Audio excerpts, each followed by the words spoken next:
All right, everybody, another day, another video talking about Asian football. And today I'm going to do my winners and losers from the March international window and Asian World Cup qualification. And just like my preview for these matches that I did earlier last week, this is something I want to do on the channel on a regular basis, reflecting and talking about which national teams did good and which national teams did bad in these international Asian World Cup qualification windows. So if you're a big fan of Asian football, but more specifically the Iranian national team, this is the channel that you need to be at, so make sure to subscribe. We have a bunch more amazing Asian footy content that's gonna be coming out on the channel, so you don't want to miss it. And as well, if you guys like this series and want to see me do this more often, let me know your thoughts in the comments down below. And don't forget to smash the like button before you forget. But now we got that all out the way, let's talk about first our winners and then we'll move on to the losers. When it comes to our first winners, it obviously has to be Japan and Iran, who are the first two Asian national teams to qualify for the 2026 World Cup. Japan secured their qualification after a big 3-1 win over China, making them the first national team to qualify for this upcoming World Cup, which I think is great for Asian football because we need to put our mark going into this World Cup. And having an Asian national team be the first one to qualify, I think that is spectacular. And I think it was pretty obvious based off of the results we've already seen from Japan that they were probably most definitely gonna qualify. And let's be real, they're probably the best Asian national team right now. Then there is Iran, who qualified after a thrilling 2-2 draw against Uzbekistan in Tehran, where I did do a whole video talking about Iran qualifying and whatnot. So if you guys want to watch that video after you finish this one,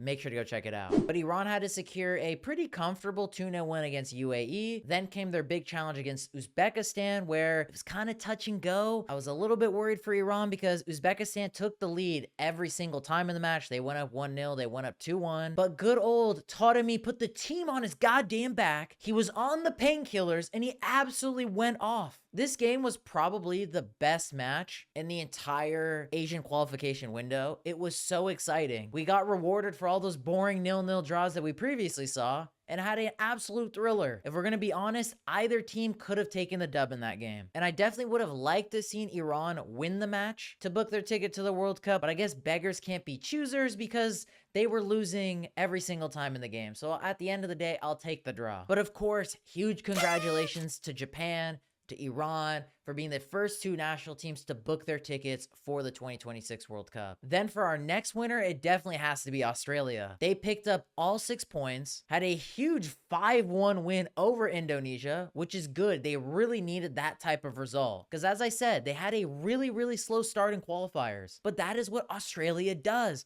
They have come good right at the end. They're starting to hit form at the right time. And then they back that 5-1 win up with a comfortable 2-0 win over China, which really puts them in pole position to get that automatic qualification spot. And I am pretty confident that they will. I mean, I've been right so far with Australia. I've said it. They usually start slow, but they'll pick it up at the end of qualification. And I think they're doing that and they're starting to hit their form, got their groove back. And I'm not worried one bit for Australia for these remaining matches. Then next up for my final winner, it is Jordan. Surprise, surprise, the recent Asian Cup finalists are making a name for themselves in qualifiers. I've waxed lyrical about this in so many videos. Jordan is that Asian national team on the rise with Uzbekistan, with Indonesia. And I was a little bit worried for them in qualification because I thought South Korea, Iraq were shoo-ins to get the 2 automatic qualification spots. But you know what? Here in comes Jordan, and they've absolutely ruffled the feathers in Group B. This group is insane. It's the group of death. It is absolutely wide open for those top spots, and you love to see it because it makes it so much more interesting. First, Jordan had a big 3-1 win over Palestine, and then backed it up in a game that I thought South Korea would comfortably win, and I absolutely ate my words, and I'm okay with it, and went and got a 1-1 draw against South Korea in Korea. Mad impressive from them. And now they're sitting in second place, which is the other automatic qualification spot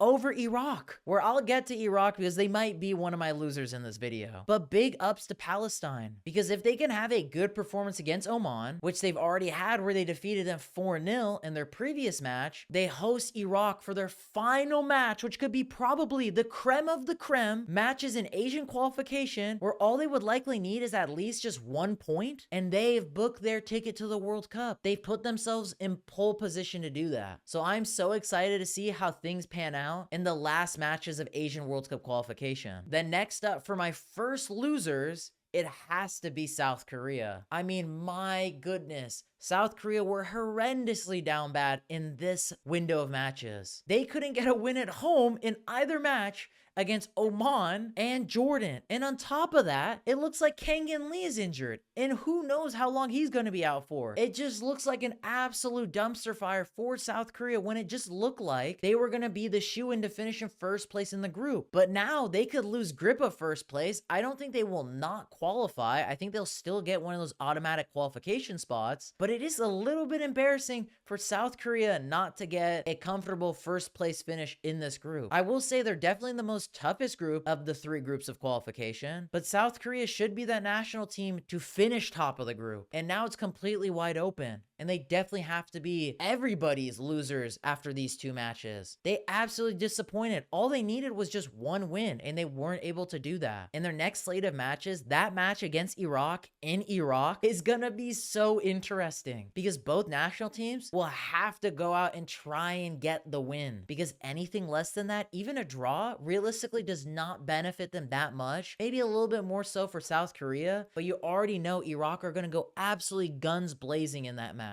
And now, since we're already talking about them, my next loser has to be Iraq. Everybody outside of Jordan is taking L's in Group B. Iraq realistically had a pretty comfortable slate of games against Kuwait and Palestine. They were down 2-0 at one point against Kuwait, and yes, they made a really good comeback, which I think was fantastic, but weren't able to translate that good comeback into their match against Palestine, and they folded there. And they have just absolutely dropped the ball on that second place spot for automatic qualification. I thought they were a shoo-in. I want them to qualify for the World Cup because I think Iraq have shown they could be a really interesting team at the World Cup. A team that can add a different dynamic at a World Cup for Asian football. But now, if they don't go out in that game, like I said, against South Korea, things could be in major jeopardy for them to get that automatic qualification spot. I still am pretty confident they'll qualify for the World Cup, be it in one of those playoffs or automatically, but they've made it very, very difficult for themselves. So I'm hoping they can really turn it around. And then for my final loser, and to wrap up this video, it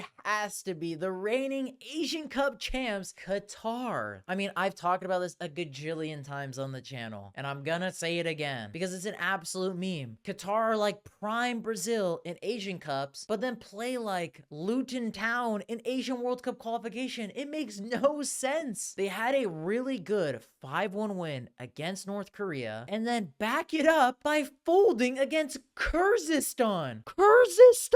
Like, what is going on with Qatar? Obviously, in Group A, Iran and Uzbekistan are for sure going to be the 2 national teams to get automatic qualification, but Qatar could easily at least be in 3rd place. But my guys are so down bad at 4th place. And they have such a tough slate of final 2 matches against Iran and against Uzbekistan. Granted, both the teams might not take it seriously, but I know for sure when it comes to Iran, they're going to want to go out there and get a win against Qatar for revenge after the previous Asian Cup. Again, it doesn't really fix anything that happened after that game because Iran should have won, but they're definitely going to want to go out there and get a win against Qatar in Qatar. If that means burying their chances to qualify for the World Cup, then you know what? Iran's going to make that happen. So Qatar, my goodness, they're absolutely becoming the laughingstock of Asian football in this qualification. Because how do you go from Asian Cup champs to just folding against Kyrgyzstan, might not even get to qualification, not even make a playoff round? Like, my goodness, that is so bad. And maybe that just shows for everybody here that's watching this video that's an Asian football fan of Japan, South Korea, Iran like myself, Uzbekistan, how the heck did we let Qatar win the Asian Cup? But boys and girls, that's going to be the end of today's video. Let me know your guys' thoughts in the comments down below. Who do you guys think were the winners and losers of Asian World Cup qualification in the March window? Make sure to smash the like button on today's video. Let me know your guys' thoughts in the comments down below. Do you guys like this type of video? Should I do it again? And if you're a big fan of Asian football, make sure to subscribe because this is the spot that you need to be at. And if you enjoyed this video and are wondering who are some of the biggest Asian transfers in football history, make sure to check out this video next where we talked about it. And then make sure to click here to subscribe to the channel because we post content weekly. But boys and girls, I hope you'll have a lovely day.